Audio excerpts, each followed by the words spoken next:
அன்புடைய போலாமா அன்புடைய ஊடகவியல் நேயர்கள் அனைவருக்கும் முதற்கண் வணக்கத்தை உறுத்தாக்கி கொண்டு 2002 தொடங்கி இதுவரை பல்வேறுபட்ட கலாய்வுகளை நான் முன்னெடுத்து மேற்கொண்ட போது ஒவ்வொரு நிகழ்வுகளிலும் பங்கேற்று கொண்டு மக்களை ஆய்வது மக்களுக்காக என்ற நோக்கத்தோடு இந்த ஆய்வு பணிகளை மக்களிடம் கொண்டு செல்கிற ஊடகவியல் நண்பர்கள் பெரும் உதவியை நன்றியை தெரிவித்துக் கொண்டு கிட்டத்தட்ட 25 ஆண்டுகள் இந்த ஆண்டு அடித்து வைக்கிறேன். இந்த ஆய்வு என்னுடைய கடைசி ஆய்வாக இருக்கும் நினைக்கிறேன். அதுக்கு மேலே இருக்க வாய்ப்பு ரொம்ப குறைவு நினைக்கிறேன். இந்த ஆய்வு நடுநிலையாகவும் நம்பகத்தகுந்த வகையிலும் மக்களை அணுகி மக்களுக்கான அரசியல் புதற்காக முன்னெடுக்கப்பட்ட ஆய்வு. வருகிற 2020 சட்டமன்ற தேர்தல் எப்படி இருக்க போகிறது, யாருடன் கூட்டு இருக்க போகிறது, விஜய் எப்படிப்பட்ட தாக்கத்தை உருவாக்குகிறார், மற்ற ஏனைய அரசியல் செயல்பாடுகள் குறித்த கலாய்வுகள் முன்னெடுக்கப்பட்டது. அதன் அடிப்படையில் தரவுகளை உங்களிடம் விளக்க கண்டிருக்கேன். இது சம்பந்தப்பட்ட கேள்விகள் முடித்த பிறகு நிறைய கேள்விகள் கேட்கலாம், பதில் சொல்ல கடமைப்பட்டிருக்கேன். 2021 சட்டமன்ற தேர்தலில் கொடுத்த தேர்தல் வாக்குறுதிகளை திமுக அரசு நிறைவேற்றியுள்ளதா? ஆம் என்று சொல்லக்கூடியவங்க 25%, ஓரளவுன்னு சொல்லக்கூடிய 17%, நிறைவேறவில்லை சொல்லக்கூடிய 47%, காசோ என்று 11% சொல்லப்பட்டிருக்காங்க. தமிழக முதலமைச்சர் திரு மு.க. ஸ்டாலின் அவர்கள் பொறுப்பேற்று 4.25 ஆண்டுகள் ஆகியுள்ள நிலையில் அவருடைய செயல்பாடுகள் குறித்து தமிழக மக்களிடம் என்ன நினைக்கிறீங்க அப்படின்னு கேட்குற போது நன்றுங்க, நல்லா இருக்கு அப்படின்னு சொல்லக்கூடிய 37%, சரியில்லைங்க சொல்லக்கூடிய 54%, காசோ கருசோல விருப்பனை சொல்லுங்க 99% சொல்லியிருக்காங்க. அண்ணாமலை மாநில தலைவர் பொறுப்பிலிருந்து மாற்றப்பட்டதால் பாஜக தொண்டர் மத்தியில் அதிருப்தி உள்ளதா? ஆம், 54% பேர் அதிருப்தியில் இருக்காங்க. இல்லைன்னு சொல்றவங்க 16%, ஓரளவு 19%, காசோ 11% சொல்லியிருக்காங்க. தமிழினின் தலைநிமிர தமிழின் பயணம் என்ற தலைப்பில் பாஜக தலைவர் நயனானந்தன் அவர்களின் சுற்றுப்பயணம் வாக்காளர்களிடையே தாக்கத்தை ஏற்படுத்தியுள்ளதா அப்படின்னு கேட்கிற போது ஆமன் சொல்லக்கூடிய 9%, இல்லைன்னு சொல்லவங்க 78% சொல்லியிருக்காங்க. அவருடைய சுற்றுப்பயணம் தமிழ் முழுக்க சென்ற போது என் மக்கள் அண்ணாமலை சென்ற பயணத்திற்கும் இதுக்கும் என்டையர் மாறுபட்டிருக்கிறது. என் மக்களுடைய பயணம் அண்ணாமலைக்கு இயற்கையாக கூடப்பட்ட கூட்டம். இது நயனானந்தன் அவர்கள் சுற்றுப்பயணம் மேற்கொண்ட போது அதிமுக தொண்டர்கள் சேர்ந்த போது கூட மிகப்பெரிய லெவலே ஒரு வரவேற்போ வாக்களிக்கப்பட்ட உணர்வுகளை தாக்கத்தை கூட ஏற்படாத சூழல் இருப்பதனால இல்லைன்னு சொல்லக்கூடிய 78%, காசோ 13% சொல்லப்பட்டிருக்காங்க. அதிமுக பாஜக கூட்டணி உருவாதால் இந்த கூட்டணி பொது வாக்காளர் மத்தியில் வரவேற்பு உள்ளதா? அதிமுக பாஜக கூட்டணி போன பாராளுமன்றத்தில் உருவாக்கப்படலை, இந்த முறை உருவாகி இருக்குது. அதனால இவங்க ஆட்சி மாற்றம் வருவதற்கு வாய்ப்பு இருக்கிறதா, ஒரு எழுச்சி வருவதற்கு வாய்ப்பு இருக்கிறதா, இந்த கூட்டணி பற்றி மக்கள் மத்தியில் என்ன பாருன்னு நினைக்கிற கேள்வி கேட்கிற போது வரவேற்புன்னு சொல்லக்கூடிய 27%, இல்லைன்னு சொல்லக்கூடிய 41%, ஓரளவுன்னு சொல்லக்கூடிய 19%, காசோ என்று 13% சொல்லப்பட்டிருக்காங்க. விஜயின் தாவேக கட்சி எந்த கட்சியின் வாக்களை அதிகம் பிரிக்கிறது? முதல் 5 இடத்தை பிடிக்கும் கட்சி என்று பார்க்கிற போது திமுக முதலிடத்திலும், விசிக 2ஆம் இடத்திலும், அதிமுக 3ஆம் இடத்திலும், பாஜக பாமக 4ஆம் இடத்திலும், நாதாக 5ஆம் இடம். இந்த கட்சியுடைய ஓட்டுகளை தான் விஜய் பிரிக்கிறார் என்பதை முன்னாக எடுத்துக்கொள்ளலாம். அடுத்தபடியாக முன்னாள் முதல்வர் மறைந்த அம்மையார் செல்வி ஜெயலலிதா மறைவிற்கு பிறகு அதிமுக பொதுச் செயலாளராக திரு எடப்பாடி பழனிசாமி அவர்களின் பொறுப்பேற்ற பிறகு கட்சி வளர்ச்சி அடைந்திருக்கிறார் பார்க்கிற போது அதிமுக தொண்டர்களிடம் கேட்கிற போது இல்லைங்க, வளர்ச்சி பெறல, அப்படிதான், அதோடு முந்தைய அம்மையார் ஆட்சி காலத்தை விட இப்போ ரொம்ப மோசமாக இருக்கு. ஆம், வளர்ச்சி பெற்று சொல்லக்கூடிய 5%, வளர்ச்சி பெறலைங்க அப்படிதான் இருக்கு அப்படின்னு சொல்லக்கூடிய 60%, ஓரளவு சொல்லக்கூடிய 5%, காசோ 10% பேர் சொல்லப்பட்டிருக்காங்க. திமுகவின் குடும்ப வாரிசு அரசியலை மக்கள் விரும்புகிறார்களா? ஆம் 29%, இல்லை 60%, காசோ 11%. துணை முதலமைச்சர் திரு உதயநிதியின் செயல்பாடுகள் குறித்து மக்களின் கருத்து என்ன நினைக்கிறீங்க கேட்கிறப்போ நன்று சொல்லக்கூடிய 20%, மோசம் சொல்லக்கூடிய 39%, ஓரளவு சொல்லக்கூடிய 28%, காசோ 12% சொல்லப்பட்டிருக்காங்க. தாவேக தலைவர் திரு விஜய் அவர்களின் அரசியல் நிலைப்பாடு குறித்து மக்களின் பார்வையாக பார்க்கிற போது நன்று சொல்லக்கூடிய 22%, மோசம் சொல்லக்கூடிய 53%, ஓரளவு சொல்லக்கூடிய 5%, காசோ 10% சொல்லப்பட்டிருக்காங்க. 4 ஆண்டுகளில் ஆளும் கட்சிக்கு எதிராக சிறந்த கருத்துக்களை பதிவு செய்யும் எதிர்க்கட்சி தலைவர் வரிசையில் முதல் 5 இடத்தை பிடிக்கும் தலைவர்கள் யார் என்று கேட்கிற போது திராவிட முன்னேற்றத்திற்கு எதிர்ப்பான கருத்துக்களை இருக்கிற எதிர்க்கட்சிகளில் சிறந்து செயல்படும் கட்சிகளினுடைய தலைவர்கள் யார் என்று 4 ஆண்டுகளும் அலசி பார்க்கிற போது மக்கள் சொல்வது முதலிடத்தில் திரு அண்ணாமலை அவர்களும், 2ஆம் இடத்தில் சீமான் அவர்களும், 3ஆம் இடத்தில் விஜய் அவர்களும், 4ஆம் இடத்தில் எடப்பாடி பழனிசாமி அவர்களும், 5ஆம் இடத்தில் அன்புமணி அவர்களும் இந்த 5 இடத்தை பிடிக்கிறாங்க. அடுத்தபடியாக அரசுத்துறை அதிகாரிகளின் செயல்பாடு குறித்து தமிழக மக்களிடம் கேட்டப்பட்ட போது நன்று சொல்லக்கூடிய 20%, மோசம் சொல்லக்கூடிய 58%, ஓரளவு சொல்லக்கூடிய 12%, காசோ 10% பேர் சொல்லப்பட்டிருக்காங்க. தமிழகத்தின் புதிய இளம் வாக்காளரை கவரக்கூடிய இளைஞர்கள் மத்தியில் அதிக வரவேற்பு பெற்ற இளம் தலைவர்கள். கிட்டத்தட்ட வருகிற சட்டமன்ற தேர்தலை தோராயமாக பார்க்கிற போது 1,40,00,000 வாக்காளர்கள் 25 வயதுக்குட்பட்ட வாக்காளர்கள் வருவதற்கு வாய்ப்பு இருக்கிறது. அவர்கள் இளம் வாக்காளர்கள் யாருக்கு அதிக வாக்களிக்க வாய்ப்பு பார்க்கிற போது முதலிடத்தில் விஜய் அவர்களும், 2வது இடத்தில் அண்ணாமலை அவர்களும், 3வது இடத்தில் உதவி அவர்களும், 4வது சீமான் அவர்கள் வருகிறார். தமிழகத்தில் இளைஞரிடம் போதைப் பொருள் நடமாட்டம் அதிகரித்தை தமிழக அரசு காவல்துறை கட்டுப்படுத்துகிறதா? ஆம் 18%, இல்லை 72%. இது ரொம்ப பெரிய பிரச்சனையா இருக்குங்க. தமிழகம் முழுக்க கிராமங்கள் தோறும், பட்டிகள் தோறும் கஞ்சா கடுமையா போதை உட்பட்டு இளைஞர்கள் வேலை வாய்ப்பு இல்லாமல் ரொம்ப பாதிக்கப்பட்டிருக்காங்க. இந்த பேட்டியின் மூலமாக, இந்த கலாய்வின் மூலமாக தமிழக முதலமைச்சருக்கு ஒரு வேண்டுகோள் வைக்கிறேன். காவல்துறை கிடுப்பிடி பிடித்து தமிழகம் முழுக்க இருக்கிற அந்த இளைஞர்களுடைய வாழ்க்கை சினாம ஆக்குறது. இந்த ஒரு விஷயத்துக்காக தமிழமைச்சர் கருணை காட்டி ஒரு சிறப்பு குழுவை அமைத்து இந்த போதை தடுப்பு பிரிவை அடுத்த கட்ட நடவடிக்கை கொண்டு சென்று நடவடிக்கை எடுத்தால் சிறப்பாக இருக்குன்னு நான் தெரிவிக்கிறேன். ஏன்னா ஒட்டுமொத்த மக்களும் அஃபென்ஸ் ஆகிறதுக்கு முதல் காரணமே இந்த போதை தான். தமிழகம் முழுக்க நிறைய பெண்கள் நிறைய இடங்கள் ஆய்வு செய்கிற போது என்ன சொல்றாங்கன்னா, ஐயா ரொம்ப மோசமா இருக்கு, கஞ்சா போட்டுறான், என்ன பேசுறா தெரிய மாட்டேங்குது, கெட்ட வார்த்தை பேசுறான், அதுக்கடுத்து ரொம்ப மிருகமா நடக்கிறான்றது நிறைய பதிவுலா இருக்கு. ஆகவே என்னன்னா தமிழக முதலமைச்சர் இந்த இது இந்த ஆட்சியில் போன ஆட்சி இருக்கு, அதிமுக திமுக 2 ஆட்சியிலுமே இந்த போதை கட்டுப்படுத்தல தவறப்பட்டிருக்காங்க. ஆகவே தயவு செய்து திராவிட கட்சிகள் இந்த போதை விஷயங்களை கொஞ்சம் கட்டுக்குள்ள கொண்டு வந்தா நாட்டில் அஃபென்ஸ் ஆகிறது நிறுத்தப்படும். ஆகவே இது மிகப்பெரிய ஒரு தாக்கமா இருக்கு தமிழகத்தில். இது தேர்தல் அரசியல் மிகப்பெரிய பாதிப்பு ஏற்படுத்தும். இன்னும் நிறைய அஃபென்ஸ் உருவாகிறதுக்கு வாய்ப்பு இருக்கிறது. இது எச்சரிக்கையாக எடுத்துக்கொண்டு வருகிற காலகட்டத்தில் முதலமைச்சர் அவர்கள் விழிப்புணர்வு எடுத்துக்கொண்டு இந்த போதை தடுப்பு பிரிவை இன்னும் விரிவுபடுத்தி புதிய விதமான புத்துணர்வு பெற்று இந்த தமிழகத்தை போதையில்லாத மாநிலமாக உருவாக்கிட வேண்டும் என இந்த எங்கள் ஆய்வு மூலமாக வேண்டுகோளாக வைக்கப்படுகிறேன். அடுத்தபடியாக சீமான் அவர்களின் தமிழ் பேச்சு மற்றும் போராட்டங்கள் வரவேற்பு பெற்றுள்ளதா? ஆம், வரவேற்பு 35%, வரவேற்புல 30%, ஓரளவு 25%, காசோ 10% சொல்லப்பட்டிருக்காங்க. அண்ணாமலை அவர்கள் தமிழக நலன் சார்ந்து தனி கட்சி தொடங்கினால் சிறுபான்மையின மக்களிடையே போதிய வரவேற்பு பெற்றுள்ளதா? அதாவது அண்ணாமலை அவர்கள் 2-3 மாதங்கள் முன்பு தனி கட்சி விவாதங்கள் எழப்பட்ட போது, அந்த ஆய்வு எடுக்கப்பட்ட போது இது எப்படி சாத்தியக்கூறாரு? இந்து மக்களிடம், கிறிஸ்துவ மக்களிடம் உண்மையை ஆதரவு இருக்கு. ஏன்னா பாஜக சேர்ந்த தலைவராக இருப்பதால கிறிஸ்டின் முஸ்லீம் மக்களிடம் ஆதரவு இருக்கா இல்லைன்ற ஒரு தரவுகள் எடுக்கப்பட்ட போது கிறிஸ்டின் முஸ்லீம் மக்கள் என்ன சொல்றாங்க, பாஜக இருக்கிறத விட்டு வெளியில் வந்தா கூட நாங்கள் ஆதரிப்போம், மக்கள் எடுத்துக்குவோம், பாஜக நாங்கள் ஆதரிக்க மாட்டோம் சொல்றாங்க. அப்புறம் கிறிஸ்டின் முஸ்லீம் மக்களிடம் வரவேற்பு இருக்கிறது, ஆனால் பாஜக இருந்தால் இல்ல, பாஜக வெளியே வந்தால் அண்ணாமலைக்கு வரவேற்பு அந்த சொல்லப்படுறாங்க. அப்படி வரவேற்பு 40% சொல்லப்பட்டிருக்காங்க, வரவேற்புல 30% சொல்லப்பட்டிருக்காங்க, காசோ 22% சொல்லப்பட்டிருக்காங்க. இந்த கொஸ்டின் எதுக்காக எழப்பட்டதுன்னா, நாங்கள் ஆய்வு எடுக்கின்ற போது அப்போது பரபரப்பாக தனி கட்சி தொடங்குறார் என்ற ஒரு செய்தி பரவப்பட்டதனால் அது உண்மையிலே இப்படி விஜய்க்கு நாங்கள் அப்போ எடுத்தோம் எப்படி இருக்குன்னு சொல்லி அந்த போன பாட்டில் ஆய்வில் விடப்பட்ட இந்த ஆய்வில் என்னன்னா எடுக்கிற போது இந்த அண்ணாமலை பற்றி வந்ததால இந்த கொஸ்டின் வைக்க வேண்டியதாச்சு. இந்துக்கள் மத்தியில் அவங்களுக்கு பரவலாக வரவேற்பு, அதில் கிறிஸ்டின் முஸ்லீம் மத்தியில் இப்படி ஒரு கட்சி ஆரம்பிச்சு வரவேற்பு அவர்கள் கேட்கிற போது வரவேற்பு இருக்கிறது, பாஜக விட்டு வெளியில் வந்தால் வரவேற்பு இருக்கிறது, அவர் தெரியாம போய் பாஜக மாட்டிட்டான்றது மக்களுடைய கருத்தாக இருக்குதா பார்க்கலாம். திரு மு.க. ஸ்டாலின் அவர்கள் 2020 சட்டமன்ற தேர்தலில் போட்டியிட்டு மீண்டும் முதல்வராக வாய்ப்புள்ளதா? ஆம், வாய்ப்பு என்று 55% பேர் சொல்லப்பட்டிருக்காங்க, வாய்ப்பில் 29% சொல்லப்பட்டிருக்காங்க, காசு 14% சொல்லப்பட்டிருக்காங்க. தாவேகத்தில் விஜய் அவர்களின் மக்கள் சந்திப்பு சுற்றுப்பயணம் தேர்தல் அரசியல் தாக்கத்தை ஏற்படுத்துமா? ஆம் 41%, இல்லை 24%, ஓரளவு 27%, காசோ 8% சொல்லப்பட்டிருக்காங்க.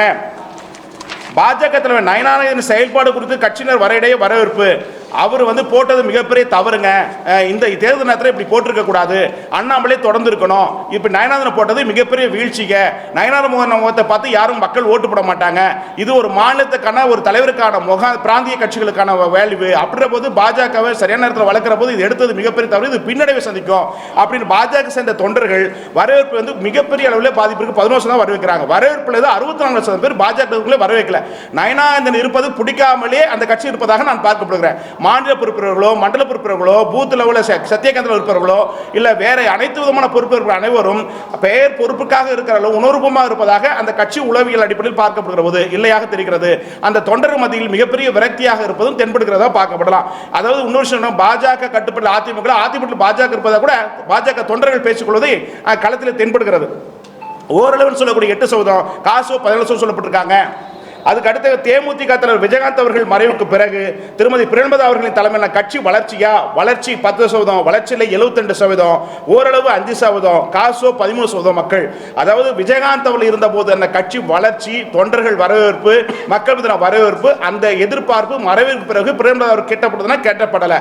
ஸோ அந்த கட்சி 10-10 இருக்க ஒரு கட்சியாக தான் இருக்க ஒழிய ஒரு பேசப்படக்கூடிய அதோட இன்னொரு விஷயம், இப்போ லேட்டஸ்டாக அந்த குரு பூஜைன்ற போது அவர் என்ன குரு பூஜை எடுக்கிற போது முத்துராமலிங்க தேவரா ராமானுஜரா? ஸோ இப்படி ஒரு பெரியாருக்காக நூற்றாண்டு பிறந்தநாள் விழா அப்படி கொண்டு வரப்போது அது மாதிரி கொண்டுட்டு போலவே குரு பூஜை என்ற விஷயத்தை விட இதுக்கு தமிழக தலைவர்கள்லாம் போறாங்களே, இது ஒரு மிகப்பெரிய வெட்கக்கேடுன்னு சொல்லப்படுறாங்க.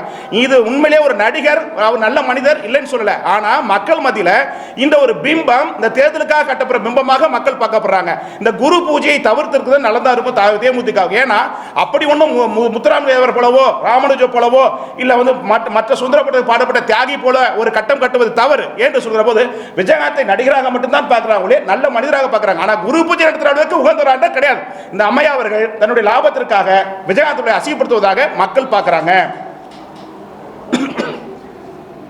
தமிழகத்தின் எதிர்க்கட்சி தலைவர் திரு எடப்பாடி பழனிசாமி அவர்கள் அரசுக்கு எதிரான செயல்பாடு குறித்து என்ன நினைக்கிறீங்க என்று கேட்டபோது, நன்றி சொல்லுங்க 25%, மோசம் சொல்லி 46%, பரவாயில்ல 20% சொல்லப்படுதில்லை. இதுல ஒரு விஷயம் என்னன்னா, தமிழகம் முழுக்க கேட்கிற போது திமுக அரசுக்கு எதிர்ப்பான கருத்துக்களையோ போராட்டங்களையோ முன்வைக்காம இந்த நம்ம கிராமத்துக்குள்ள புருஷன் முன்னாடி பிரச்சனை இருக்கும். எப்ப பார்த்தாலும் புருஷன் பொண்டாட்டி ஒண்ணு சேருவாள சேர மாட்டாங்களா, இல்ல விவாகரத்து வாங்கிக்கலாம் வாங்கி மாட்டாங்களா அப்படின்ற கதையில ஓபிஎஸ் தினகரன் சேருவாள சேர மாட்டாங்களா, சசிகலா மறுபடியும் சேருவா. இந்த வட்டத்திற்குள்ள தான் அரசியல் சென்று கொண்டிருக்கல. மக்களுக்கான அரசியல் இங்க நடக்கல. அரசியல் மக்கள் சொன்னா அரசியல் என்பது மக்களுடைய ஏழை எளிய மக்களுடைய பிரச்சனைகளையும் உரிமைகளையும் யார் ஒரு எடுத்து முன்னெடுக்கிறாரோ அதுக்காகத்தான் அரசியல். ஆனால் இங்க அரசு என்ன எடுக்க சொல்கிற போது இவரை குறை சொல்லி விட்டு அவர் ஆட்சிக்கு வருவது, அப்போது அவர் கலெக்ஷன் கரப்ஷன் கமிஷன் பெறுவது, அவர் ஆட்சிக்கு வந்து கலெக்ஷன் கரப்ஷன் கமிஷன் பெறுவது, இந்த ரெண்டு திராவிட கட்சி மத்தியில இதுதான் நடந்துட்டு இருக்கு. இந்த மாற்றம் என்று மக்கள் மத்தியில கிட்டத்தட்ட அதாவது 40 வயசு 45 50 வயசுக்குள்ள 35ல 50 வயசுக்குள்ள வர சட்டமன்ற தேர்தலில் கிட்டத்தட்ட 48% ஓட்டு வர போட போறாங்க. அந்த 48% ஓட்டு வந்து பாத்தீங்கன்னா சோ மாற்றத்துக்கான மக்கள் இந்த மண்ணில் 5ஆம் தலைவர்களுக்கு அரசியலுக்கான புரிதல் வந்திருக்குன்னு பார்க்கலாம். நான் செத்தாலையும் இந்த இவங்களுக்கு தான் ஓட்டு போடுவேன் மாத்தி விடுற கூட்டம் இன்னைக்கு குறைந்திருக்கிறது. அது கிட்டத்தட்ட 1,20,00,000 வாக்குகளை கொஞ்சம் தாண்டலாம், அவ்வளவுதான். சோ இப்ப புதிய தலைமுறைக்கான வரவேற்பு கூட்டத்தால் தான் செயற்கையாக திமுக அதிமுக செயற்கையாக தான் கூட்டம் கொடுக்கல, இயற்கையாக அல்ல. ஆனால் விஜய் அவர்களுக்கும் சீமான் அவர்களுக்கும் அண்ணாமலை இந்த 3 பேருக்கு தான் இயற்கையாக கூட கூட்டமா இருக்கு தமிழகத்தை பொறுத்தவரை. எடப்பாடி அவர்களுக்கு இந்த தமிழகம் முழுக்க சுற்றுப்பயணம் கொண்டது முழுக்க செட்டப்பா இருக்க ஒழிய 1% கூட இயற்கையா அதிமுக தொடர்பு வரல. அவர் 10ஓடு 10 ஒரு கட்சியாக எம்ஜிஆர் அவர்கள் ஜெயலலிதா அம்மையா அவர்கள் வளர்த்த இயக்கத்தை இன்றைக்கு மண்ணோடு மண்ணை சாய்க்கிற வகையில் 10 ஒரு கட்சியாக இன்னைக்கு செயல்படுத்திக் கொண்டிருக்கிறார். இது தொண்டர்களை ஏமாற்றி தன்னை ஏமாற்றி கொண்டு ஆட்சி கொண்ட பொய்யான முகத்தை கட்டிக்கொண்டு மக்கள் மத்தியில் பேசப்படுறாங்க. அப்படி பார்க்கிற போது இந்த 4.25 ஆண்டுகளா எடப்பாடி பழனிசாமி அவர்கள் கட்சிக்கு எதிர்ப்பான செயல்பட்டதை விட சின்னம் கட்சி அதுக்கு அடுத்து தினகரன் ஓபிஎஸ் சசிகலா இதுக்குள்ளே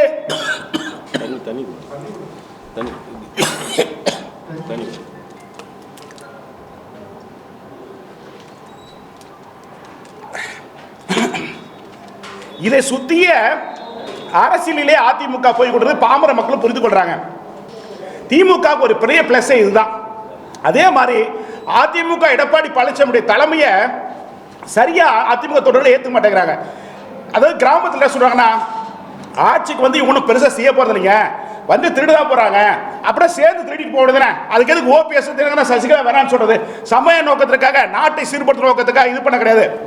அப்படின்ற போது எல்லாம் சேர்ந்து கட்சி எடுத்துட்டு போலாமே அப்படிதான் அந்த அதிமுக தொடர்பில் இருக்காங்க. அப்படி இப்போ வேலுமணி கூட பரவாயில்லைங்க போச்சுலாத கூட நாங்கள் அனைவரும் கூட அவர் எல்லாம் அரவணைச்சு போவாரு. ஆனால் எடப்பாடி சுயநலமாக கட்சி அளிக்கிறான்றது அந்த அதிமுக தொடர்பிலே பரவலாக பேசப்படுகிறது. புரியலாம். இது வந்து எலெக்ஷன் நேரத்தில் 2020 சட்டமன்றத்தில் மிகப்பெரிய பாதிப்பு அதிமுக பின்னாடி ஏற்பட்டு 3வது போகிற அளவுக்கு ஒரு பெரிய சூழ்நிலை வருவதற்கான வாய்ப்பு இருக்குதா பார்க்கலாம். அப்படியா திமுக அதிமுக மாற்று கட்சியாக விஜயின் தாவ கட்சி என்று மக்கள் நினைக்கிறார்களா என்று பார்க்கிற போது ஆமன் சொல்லக்கூடிய 29%, இல்லைன்னு 44%, ஓரளவு 17%, காசோ 10%.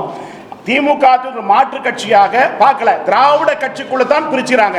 திமுக கூட்டணியுடைய ஓட்டுகள் இன்னைக்கு புரிஞ்சுங்க. என்னுடைய ஆய்வு தான் கடைசியா இருக்குன்னு நினைக்கிறேன். அடுத்த கட்ட வேற நிகழ்வு நோக்கி போறேன். அதுல ஒரு விஷயம் தெளிவா சொல்றேன். திமுக கூட்டணியுடைய ஓட்டுகள் 13% வாக்குகள் போகிறது. திமுகவிலிருந்து திமுக கூட்டணி இருக்கிற விசிக ஓட்டு பாதி ஓட்டு தாவைக்கு போகுது. விஜய் கொண்டு தானா அங்க வந்துடல. சோ இந்த கட்சிகள் இருந்தாலும் ஓட்டு ஷேரிக்காது. அதிமுக ஓட்டுகள் விசிக ஓட்டுகள் ஆனால் இதில் நாம் தமிழ் ஓட்டே போல. எல்லாரும் என்ன சொல்றாங்க, நாம் தமிழ் ஓட்டு போறது கிடையாது. 2020 சட்டமன்றத்தில் திமுக அதிமுக மாற்று நோக்கத்திற்காக சீமான் குரூப் போட்டப்பட்டாங்க ஒழிய விஜய் குரூப்ல இருந்து போல. ஏன்னா சீமான் வந்து தமிழ் மொழி தேசியம் அந்த பேச்சுக்களால் ஈர்க்கப்பட்ட ஒரு கூட்டம். அந்த கூட்டம் விஜய் கூட்டம் போற கூட்டம். விஜய் கூட்டம் வந்து கொள்கை கோட்பாடு எதுவுமே இல்லாத முகத்தை பார்த்து இருக்கிற ஒரு அரசியல் புரிதலாக ஒரு கூட்டம். இந்த கூட்டம் லாங் டைம் பாலிடிக்ஸ்க்கு ஒத்துறாது. 26 31 என்றைக்கும் விஜய் அவர்கள் முதலமைச்சர் ஆவதற்கு வாய்ப்பே இல்லை. அதை இன்றைக்கு இந்த நம்பி இருக்கிறவர்கள் தெளிவாக புரிந்து கொள்ளுங்க. இந்த திராவிடர்களை தாண்டி தாவேக்கு ஆட்சி பிடிப்பது கடினம். அதே மாதிரி இந்த ரெண்டு கட்சிக்கும் திமுக அதிமுக ரெண்டு கட்சிக்கும் தாவே கட்சி என்று மக்கள் நினைக்கிறார்கள். ஆம் சொல்லுங்க 29%, இல்லைன்னு 40%, ஓரளவுன்னு 17%, காசோ 10. இந்த ரெண்டு கட்சி மூணு கட்சியுமே திராவிட சித்தாந்தத்துக்குள்ள ஓட்டுகளை பிரிச்சுறாங்களே. நீட்டை ஆதரிக்கிறாங்களா? நீட்டை இவர் ஆதரிக்கிறாங்க. ஸோ அகேன்ஸ்ட் ஆஃப் பாலிடிக்ஸ் இல்லை. அப்படிங்கிற போது இந்த திராவிட கட்சிக்குள்ளதான் ஓட் ஷேரிங் ஆகாத ஒழிய மற்றபடி வெளியிலிருந்து வலசாரியுடைய ஓட்டுகள் பெறுவதற்கான சூழ்நிலை தாவேக்காக்கு இல்லை அப்படின்னு புரிஞ்சுக்கலாம் ஈஸியா. அதுக்கடுத்து முன்னாள் முதல்வர் திரு எம்ஜிஆருக்கு நிகரான தலைவராக திரு விஜய் அவர் மக்களை பார்க்கிறார்களா என்று பார்க்கிற போது அதுக்கு நிகரான ஆளு இவர் இல்லைங்க. அவருடைய காலகட்டங்கள் அவருடைய சூழ்நிலைகள்லாம் வேறு, இவருடைய சூழ்நிலை வேறு. எல்லா நடிகரும் கூடுகிற கூட்டமாக தான் இவர் கூடுத ஒழிய அது கொள்கை கூட்டமாகவோ கோட்பாடுக்காகவோ நாட்டின் வளர்ச்சிக்கான கூட்டமா அல்ல. இது அரசியல் புரிதல் இல்லாத தொலைநோக்கு பார்வை இல்லாத ஒரு கூட்டமாக இருக்கிறது. இந்த கூட்டம் திடீர்னு நீரோட இல்லாமல் போயிடும். மழை திடீர்னு வந்து ஆத்துல போற மாதிரி ஆத்துல போற மாதிரி இது ஒரு இந்த எலெக்ஷனுக்கான ஒரு பிம்பம் வருங்களே. லாங் டைம் பாலிடிக்ஸ் வந்து தாவேக்கா தேராத கட்சியா தமிழ்நாட்டில் எடுத்துக்கொள்ளலாம். அப்படி பார்க்கிற போது எம்ஜிஆருக்கு நிகரானதாக விஜயை மக்கள் பார்க்கப்படல. எம்ஜிஆரையும் இன்றைக்கு பார்க்கிறதும் வேறு, விஜயை பார்க்கிறதும் வேறு. அப்படி பார்க்கல ஆம் என்று சொல்லக்கூடிய 5%, அது கூட குறிப்பா அதிகமா விஜய் சார்ந்தப்பட்ட ஆட்கள் தான் சொல்லப்படுறாங்க ஒழிய மற்ற காமன் பீப்புள் கேட்கிற அப்படி விஜய் பெருசா தாக்கமெல்லாம் இல்லை. ஸோ அப்படி போது 15% ஆம்னு சொல்லி, இல்லைன்னு சொல்லி 59%, ஓரளவு சொல்லி 17%, காசோ 12% சொல்லப்பட்டிருக்காங்க. திராவிட மாடல் என்கிற சொல் தமிழக மக்களும் சென்றடையதா என்று கேட்கிற போது நிறைய பேருக்கு இன்னைக்கு இருக்க புதிய தலைவர்கிட்ட திராவிடம் என்னன்னு தெரியல. இளைஞர்கள், பெண்கள், குறிப்பாக தந்தை பெரியார் பிறந்த ஈரோடு மாவட்டத்தில் இருக்கிற மற்ற ஏனைய மாவட்டங்களில் இருக்கிற அனைத்து மாவட்டங்களும் இளைஞர்கள் கிட்ட அரசியல் பற்றிய விழிப்புணர்வு மிக குறைவாக இருக்குது. திராவிட மாடலை பற்றிய விழிப்புணர்வு கட்சி கூட்டணிக்குள் இருக்கிறவர்களுக்கு தான் புரிதல் இருக்க ஒழிய சாமானிய மக்களுக்கும் சாமானிய இளைஞர்கள் இளம்பெண்களுக்கு புரிதலான குறைவா இருக்கு. திராவிடம் சொல் இந்த இது புதிய தலைமைக்கான சொல் புரிதல் இல்லாமல் இருக்கிறது. அப்படி பார்க்கிறப்ப திராவிடம் என்ற சொல் தமிழக மக்களும் சென்றுள்ளதா என்று பார்க்கிற போது ஆம் 27%, திமுக கூட்டணி திமுக சார்புடன் சென்றடையதா எடுத்துக்கலாம் 27%, இல்லைன்னு சொல்லி 41%, ஓரளவுன்னு சொல்லி 23%, காசோ 9% சொல்லப்பட்டிருக்காங்க. திமுக அரசு தொடர்ந்து பாஜகவை எதிர்ப்பு அரசியலை தமிழக மக்கள் மத்தியில் முன்வைக்கிறாங்க. எப்பவுமே பாஜக தீண்டத்தகாத கட்சி, பாஜக தமிழகாது அப்படின்னு சொல்லிட்டு சொல்றாங்க. இது மக்கள் மத்தியில் இரிட்டேட்டா ஏற்படுது. ஸோ அப்படி ஒன்றும் பெருசா வந்து இதுல ஆம் 23%, இல்லை 52%, ஓரளவு 17%, காசோ இது அரசியலுக்காக சொல்லப்படுறாங்க. இவரை அவரு பிடிக்காத understanding A team B team சொல்றோம். அதிமுகவும் திமுகவும் இரண்டு பேரும் சகசியமாக பாஜக உடன்பாடாக தான் இருக்காங்க. சாமானியனுக்கு புரிதலாக இருக்கிறது. ஆகவே இன்றைய அரசியல் மக்களுக்கு அரசியலாம ஒரு மக்கள் முன்னேற்றத்துக்கு அரசியலை முன்வைத்தால் பரவாயில்ல, அரசியல் இங்க நடக்கலன்னு எடுத்துக்கலாம். அதுக்கு அடுத்தாக திமுக அரசினுடைய 4 ஆண்டு அரசியல் செயல்பாடு பார்க்கிறப்போ திருத்தி சொல்லக்கூடிய 16%, அதுக்கு சொல்லக்கூடிய 49%, ஓரளவு 26%, காசு 9%. அதாவது அதிமுக ஆட்சி எப்படி அதிர்த்திருந்தாங்களோ அதே நிலைக்கு தான் இன்னைக்கு இருக்காங்க. ஆனால் தேர்தல் அரசியல் இது மாறும். ஸோ அப்படி எடுத்துக்கலாம். திமுகவுடைய அரசியலுடைய செயல்பாடு இப்போ மோசமாக இருக்கு. அதே 4 வருஷத்துக்கு முன்னாடி ஏடிஎம்கே அதே பேட்டர்ன் தான். ஸோ போன ஆட்சியில் என்ன கலெக்ஷன் கரப்ஷன் வாங்கினாங்களோ அதே பேட்டர்ன் தான் இன்னைக்கு வாங்குறாங்க. எனக்கு ஒரு கேள்வி, ஒரு அரசியலாளராக 25 ஆண்டுகளை இதை பார்த்துட்டு இருக்கேன். இவங்கள மாத்தினா அவங்க சொல்றாங்க, அவங்கள மாத்தினா சொல்றாங்க. அவளைய மாற்றமே இங்க உருவாகல. திராவிட 2 திராவிட மாறி போயிட்டு இருக்கு. ஒரு ஆய்வாளர் உள்ளபடியே வருத்தப்படுறேன். கலெக்ஷன் கரப்ஷன் கமிஷன் ஆட்சி இன்றான் முதல்வர் சொன்னார் அன்னைக்கு கிருஷ்ணகிரியில. இன்னைக்கு இந்நாள் முதல்வர் எதிர்க்கட்சி தலைவர் என்ன சொல்றாருன்னா இது கலெக்ஷன் கரப்ஷன் கமிஷன். ரெண்டு பேருமே சேம் பேட்டர்ன். இது மக்களுக்கு புரிதல் இருக்கு, வியாபாரிகள் வருத்தப்படுறாங்க. ரெண்டு ஆட்சியுமே இதே பேட்டர்ன் தாங்க. தொழில் பண்ண முடியல, ரயில் எஸ்டேட் மொத்தம் முடிஞ்சு போச்சு. இந்த தொழில் சார்ந்த அத்தனை பேரும் வருத்தப்படுறாங்க. ஆகவே தயவு செஞ்சு இந்த கலெக்ஷன் கரப்ஷன் கமிஷன் வார்த்தை தமிழ் இருந்து எடுத்து அந்த வார்த்தை இந்த தமிழ்நாட்டிலிருந்து எடுத்துட்டா சிறப்பா இருக்குன்னு சொல்லி பார்க்கிறேன். அதாவது கடனை வலுக்கட்டாயமாக வசூலித்தால் சிறை என்கிற மசோதாவை தாக்கல் செய்த துணை முதல்வரின் திட்டத்திற்கு வரவேற்புள்ளதா? இதை உருப்படியா பாராட்டுறாங்க. ஏன்னா தமிழ்நாடு முழுக்க கடனால் பாதிக்கப்பட்டு ரொம்ப கஷ்டப்படுறாங்க. அப்படி பார்க்கிற போது வரவேற்புன்னு சொல்லக்கூடிய 62%, வரவேற்பு சொல்லி 13%, ஓரளவு சொல்லக்கூடிய 14%, காசோ 11% போடப்பட்டிருக்காங்க. சீமான் அவர்கள் வருகின்ற சட்டமன்ற தேர்தலில் சட்டமன்ற உறுப்பினராக வேண்டும் என்று விரும்புகிறார் தமிழக மக்கள். ஆமாங்க, வெளியிலே பேசிட்டு இருக்காருங்க. இவர் போய் உள்ள சட்டமன்றத்துக்குள்ள பேசுறாங்க, புரிய வரும். அந்த சட்டமன்ற மரபு உட்பட்டாலும் தெரிய வரும். அதனால இவர் ஆட்கள் சட்டமன்றத்துக்குள்ள போனுங்க, அப்பதாங்க இருக்குன்னு சொல்லி மக்கள் பரவலா சீமான் அடுத்த முறை சட்டமன்ற போன்று விருப்பப்படுறாங்க. அப்படின்ற போது மிகவும் அவசியம் சொல்லக்கூடிய 69%, தேவையை சொல்லக்கூடிய 17%, காசு 14% சொல்லப்பட்டிருக்காங்க. திமுக தலைவர் திரு மு க ஸ்டாலின் அவர்களுக்கு பிறகு, அதாவது திமுக தலைவர் கலைஞருக்கு பிறகு திரு மு க ஸ்டாலின் அவர்கள், அதுபோல் திமுக தலைவர் திரு மு க ஸ்டாலின் அவர்கள் வயது மூப்பாகிறது. ஒரு கால் அவருக்கு பிறகு பார்க்கிற போது திமுக அடுத்த இடத்தை பின்னப்பதற்கு அதிக தகுதி பெற்றவராக திரு கனிமொழி அவர்கள் 49%, உதயநிதி ஸ்டாலின் 36%, சபரீசன் 13%, காசு 10% சொல்லப்பட்டிருக்காங்க.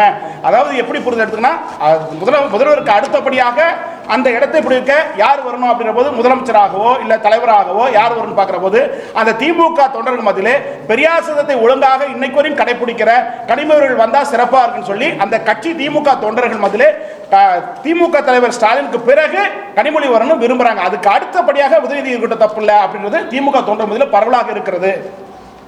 வருகிற சட்டமன்ற தேர்தலில் நான்முனை போட்டியிடுவதற்கு வாய்ப்பு இருக்கான்னு கேட்கிற போது, வருகிற சட்டமன்ற தேர்தலில் தற்போதைய அரசியல் சூழ்நிலையின்படி 4 அணிகள் உருவாக வாய்ப்பு இருக்கிறது. பொதுவாக தற்போதைய அரசியல் சூழ்நிலையை உற்று நோக்கும் போது வாக்கள் சிதறும். இதனால் திமுக கூட்டணிக்கு சாதகமாக அமையும் என்பது தவறு. திமுக, அதிமுக, தவேக ஆகிய 3 கட்சிகளில் திமுக வலுவான கூட்டணியாக காணப்படுகிறது. அதிமுக மற்றும் தவேக தனித்தனியாக பலமான கூட்டணி அமைந்தால் மும்முனை போட்டியாக நிகழும். நாத்தாக்க 4வது இடத்தை பிடிக்கும். தாவேக வலுவான கூட்டணி அமைத்தால் 2வது இடத்தை பிடிக்க அதிமுகவுடன் கடும் போட்டியாக இருக்கும். அதாவது தாவேக கடுமையான கூட்டணி அமைந்தா, திமுக வலுவான கூட்டணி அமைஞ்சா அதிமுக தாவேக்குள்ள போயிட்டு தான் இருக்கும். திமுகவுக்கும் தாவேக போட்டியா இருக்காது. ஏன்னா இந்த 2 அதிமுக தாவேக்குள்ள போட்டியை தேர்தல் இந்த வர சட்டமன்ற தேர்தலுக்கு முடிய ஆட்சி பிடிப்பது ஏறத்தாழ கிட்டத்தட்ட திமுக உறுதிப்படுத்ததான் எடுத்துக்கலாம். சோ தாவேக ஆட்சி பிடிக்கிறது வாய்ப்பு இல்லை. அப்படியே ஒரு கால அதிமுக தாவேக 2 பேரும் ஒன்று சேர்ந்தா கூட திமுக தான் பிளஸ் அமையிருக்கு. ஏன்னா பாஜக குழு ஏற்றுக்கொண்டவே அந்த ஓட்டுகள் வராது. சோ இந்த திமுக ஓட்டு இப்படி போகுது. அந்த ஓட்டுகளை ஒரு திமுக ஒழுங்குபடுத்திட்டாங்கன்னா அந்த ஓட்டுகள் மறுபடியும் போறது வாய்ப்பு இருக்கு. கிட்டத்தட்ட அதே மாதிரி பாஜக அண்ணாமலை தொடர்றாரா தொடரலையா, தொடரலன்னா அவரு சம்பந்தப்பட்ட ஆதரவாளர்கள் எல்லாமே கேள்வி குறிக்கிறாங்க. பிஜேபிக்கு ஆதரவா இல்ல, அவங்க பாஜக வெளியில் இருக்காங்க. அந்த ஓட்டுகள் அண்ணாமலை ஏதாவது ஒரு ஸ்டாண்ட் எடுத்தால், இதுவரை எடுக்கல, ஒரு கால் எடுத்தால் நிச்சயமாக அந்த தாவேக போற ஓட்டும் பாதிக்கப்படும். 22% ஓட்டு தாவேக வருதுன்னா இங்கிருந்து தான் கன்வே ஆகுது ஒழிய விஜய் அவர்கள் தனித்துவமான ஒரு வளர்ந்த ஒரு மிகப்பெரிய கட்சி சொல்ல முடியாது. அது ரசிகர் கூட்டமா இருக்கு. ஈரோடு நடத்தப்பட்ட கூட்டம் கூட ஈரோடு மாவட்டத்தில் வரப்பட்ட கூட்டம் அல்ல. சேலம், திருப்பூர், எங்க டீம் அங்க போய் ஆய்வு பண்ணாங்க. சேலம், திருப்பூர், ஈரோடு இந்த சுத்தி இருக்கிற 4 மாவட்டத்தில் வந்த கூட்டம் தான் அந்த கூட்டம் ஒழிய மற்றபடி அந்த மாவட்டத்திலே வர கூட்டமா இருக்கக்கூடாது. அந்த கூட்டம் ஈரோடு மாவட்டத்துக்கு உட்பட்ட கூட்டமா பார்க்க வேணும். அப்படி இப்ப எடுத்து காஞ்சிபுரத்தில் நடத்தப்பட்ட அரங்கத்தினுடைய நிகழ்வு கூட பக்கத்தில் இருந்த மாவட்டம் இருக்கிற ஆட்களை வர வச்சு அந்த நிகழ்ச்சி நடத்துறாங்க. சோ அதுவும் செட்டப் கட்சி தான் இருக்கு. இயற்கையான்றதும் கொஞ்சம் செயற்கையா கலந்துட்டு தான் பார்த்துக்கலாம் தாவேக்கவை. தற்போதைய அரசியல் சூழலில் அதிமுக மற்றும் தாவே கூட்டணி அமைந்தால் பொருந்தா கூட்டணியாக அமைய வாய்ப்புறும் குறித்து தற்போதைய அரசியல் சூழல் நிமிடத்திற்கு நிமிடம் மாற்றங்களை நோக்கி பயணிப்பதால் அரசியல் கட்சிகளின் அணி மாற்றங்களுக்கு வாய்ப்பு இருப்பதால் வெற்றி வாய்ப்புகளின் திசை வழிபோக்கை முழுமையாக தீர்மானிக்க இன்னும் கால அவகாசம் உள்ளது. மக்களை காப்போம் தமிழகத்தை மீட்போம் பயணம் குறித்து எதிர்க்கட்சியில் திரு எடப்பாடி பழனிசாமி அவர்களின் மக்களை காப்போம் தமிழகத்தை மீட்போம் தமிழகம் 234 பயணம் மேற்கொண்டிருக்காரு இல்லையா, அது குறித்து கேட்கிற போது மக்களிடையே அவருக்கு செல்வாக்கு பெற்றுள்ளதுனா 19.57 தான் செல்வாக்கு பெற்றிருக்கு. அதிமுக அவருக்கான முன்னுரிமை உறுதியாகிறது. இந்த சுற்றுப்பயணம் போனதுல அதிமுக அடுத்த பொதுச்செயலர் அவரு தான். யாருமே தொண்டா கூட ஆனா அவர் தான் கடைசியும் பொதுச்செயலர்னு அதிமுக விரும்புற மாதிரி நக்கலா சொல்லலாம். அப்படி 22.57 தான் எடப்பாடிக்கு கட்சி உறுதிப்படுத்தலாம்னு சொல்லியிருக்கு. அதே மாதிரி இது ஒரு அரசியல் நாடகம் பெரும் பாதிப்பு ஏற்படுத்த எதுவும் இல்லை. 29.40% சொல்லியிருக்காங்க. இந்த பயணத்தால் வாக்கு வங்கி அதிகரிக்குமா என்ற கேள்விக்கு அதிகரிக்கும் 11.5%, வாய்ப்பில்லை 17.40%. இந்த சுற்றுப்பயணத்தால் பெரிய தகவல். அதாவது போற இடத்துல கட்டாயப்படுத்தி காசு கொடுத்து கூட்டு வராங்க. இயற்கையா ஒரு தலைவனுக்கு வரணும், இயற்கையா வரல. திமுக அதிமுக இயற்கையா வருது, செயற்கையா இருக்கு. சோ இப்போ திராவிட கட்சியில் வீழ்ச்சி ஏற்பட்டிருக்கு. அதே மாதிரி எல்லா கட்சியும் கோர் ஓட்டு குறைஞ்சிருக்கு. இப்போ சிறந்த பெரிய கூட்டணி சொல்றது இனி ஒரு காலத்துக்கு ஏற்றுக்க முடியாது. ஒரு கட்சி 10 பேர் சேர்ந்தா ஒரு கூட்டணி சொல்லலாம், அவ்வளவுதான் ஒழிய எல்லா கட்சியும் ஸ்ட்ராங் பேஸை இழந்திருக்காங்க. சோ உட்கட்டமைப்பு எல்லாமே சரிஞ்சிருக்கு. திராவிட இயக்கத்துக்கு கோர் ஓட்டே குறைஞ்சிருக்கு. ஜெயலலிதா அம்மையார் முன்னாடி இருந்த போது 29% ஓட்டுகள், இன்னைக்கு 15% ஓட்டு எடப்பாடிக்கு. அப்படின்னா எவ்வளவு வீழ்ச்சி அடைஞ்சிருக்கு பாருங்க. அப்படிங்கிறபோது எப்படி அடுத்து ஆட்சி பிடிக்க முடியும்? சோ முதலமைச்சர் எடப்பாடி பழனிசாமி அவர்கள் மக்களையும் தொண்டர்களையும் ஏமாற்றி கொண்டு புரிஞ்சுக்கலாம். 15% ஓட்டு வச்சுட்டு எப்படி கவர்மெண்ட் பிடிக்க முடியும்? பாஜக இன்னைக்கு இருக்கிறது 11.25% ஓட்டு அல்ல. அண்ணாமலை முகத்திற்காக விழுந்த ஓட்டு நாடாளுமன்றத்தில். ஆனா இப்போ 3% ஓட்டு தான் இருக்கு. அப்படிங்கிற போது கிட்டத்தட்ட 26% தாண்டி எடப்பாடியுடைய அணி வெற்றியே பெற முடியாது. அப்படியே முதலமைச்சருக்கு வாய்ப்பே இல்லை. அப்படி சொல்றாருன்னா அவரை அரசியல் கட்சி அதிகாரத்தை பெற்றுக்கொள்வதற்கும் சின்னத்தை பெற்றுக்கொள்வதும் தான் பாஜக கூட்டணியாக மக்கள் பார்க்கப்படுறாங்க. தமிழகத்தில் கூட்டணி ஆட்சியா 2000 சட்டமன்ற தேர்தலில் 76% வாக்கு. இன்னைக்கு இந்த எஸ்ஐஆர் தமிழ்நாட்டுக்கு எந்த பாதிப்புமே இல்லை. ஏன்னா இப்போ எப்பவுமே பார்த்தீங்கன்னா 72% இப்படி தான் போலிங் ஆகும். 100% எப்பயுமே போலிங் ஆகுது. இப்போ நம்ம வீட்டில் முன்னோருக்கான நம்ம என்ன பண்ணுவோம், சோம்பேறித்தனத்தில் அந்த பேர் ரிஜெக்ட் பண்ண விட்டுருவோம், அப்படியே விட்டுருவோம். அந்த வாக்காளர் பட்டியல் இருக்கும். மொத்த வாக்காளர் போது 6 கோடி வாக்காளர்கள். ஆனால் வாக்களித்தவங்க பார்த்தீங்கன்னா 4 கோடி வாக்களிச்சாங்க அப்படின்னா எப்பயுமே வந்துட்டு இருக்கும். இது மாதிரி கொஞ்சம் என்ன பண்ண வரும். அப்படின்ற போது எஸ்ஐஆரால இது முறையாக அகற்றப்பட்டதுனால இந்த எஸ்ஐஆர் முழுக்க திமுக தான் நம்பர் 1 வேலை செஞ்ச ஒழிய மற்ற அதிமுக சரியா களத்தில் வேலை செய்யல. பாஜக ஆளே இல்லை. மற்ற காங்கிரஸ் எல்லாம் கண்ணில் கூட தெரியல. மொத்தமே இன்னைக்கு இந்த எஸ்ஐஆரால பலன் அடைஞ்சது பாஜக. திமுக சொல்லலாம் வர சட்டமன்றத்தில் அது பிரதிபலிக்கும். திமுக சாதகமாக வாய்ப்பு இருக்கிறது எடுத்துக்கலாம். வாய்ப்பு வரவிருக்கும் சட்டமன்ற தேர்தலில் எந்த கட்சி அல்லது எந்த கூட்டணி தலைமையில் ஆட்சி பொறுப்பு அமையும் என்ற பார்வையில் அதிமுக அணியை விட திமுக கூட்டணி பெரிதளவு முன்னிலை பெற்றுள்ளது. திமுக கூட்டணி 30.62% வாக்களை பெறுவதற்கு வாய்ப்பு இருக்கிறது. 26.39% ஏடிஎம்கே பிஜேபி பாமக அணி. அதை நம்ம எடுக்கிற போது அன்புமணி ராமதாஸுக்கும் இவங்களுக்கும் சண்டை இப்படியில தான் வந்துச்சு. அப்போ எடுக்கிற போது ஒன்றா இருந்தாங்க. அது இப்போ இருக்கும். அதை மொத்தமாக வைக்கிற போது அடுத்த ஆய்வு ஒரு கால் நான் நடத்த வாய்ப்பு இல்லை. நடத்துறேன்னா அதில் தெரிய வரும். அப்படி இருக்கிற போது 26.39% அதிமுகவும் டிவிக்கு 21.7. இந்த 21.7 அண்ணாமலை அவர்கள் ஏதாவது முடிவு எடுத்தார்னா நிச்சயமா அதுல ஒரு 6-7% ஓட்டு குறைய வாய்ப்பு இருக்கு. ஏன்னா அந்த 6-7% ஓட்டு பாஜக அதிமுக கூட்டணி போற ஓட்டு அல்ல. அந்த பாஜக அதிமுக கூட்டணி பொருந்தா கூட்டணி. அண்ணாமலை பொறுப்பு இடத்துல அண்ணாமலை சார்ந்த ஆதரவுகள் விரைத்தில் இருக்காங்க. அந்த ஓட்டுகள் சீமானுக்கும் விஜய்க்கும் போவதற்கு வாய்ப்பு இருக்கிறது. அதை இவர் தடுத்தார்னா இந்த எலெக்ஷனுடைய கிங் மேக்கரா அண்ணாமலை இருப்பான்னு பார்த்துக்கலாம். இது இப்ப புரியாது. காலம் மாறுகிற போது தை பிறக்கிற போது அதுக்கான விஷயம் நடக்குன்னு பார்த்துக்கலாம். அப்படி பார்க்கிற போது தாவேகா கூட்டணி இன்னைக்கு இருக்க சூழ்நிலை 14% கோர் ஓட்டு கன்ஃபார்ம். ஆனா தேர்தல் அரசியல் கூட்டணி கட்டமைப்பு